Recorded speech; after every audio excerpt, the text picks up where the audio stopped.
Hi guys! Welcome to my vlog! So for today's video, ito naman po ang part 4 ng aking buhay as a student teacher.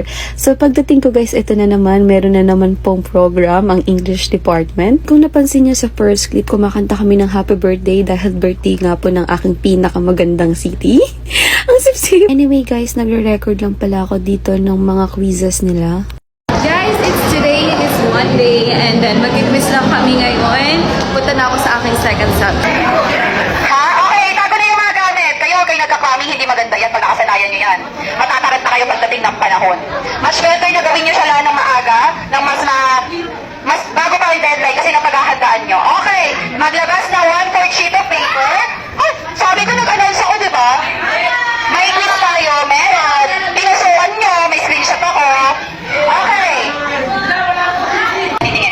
O, documentation ko rin yan. Pinapasa din namin yan. Documentation din. Bukod doon, may documentation kami na pinapasa sa school namin.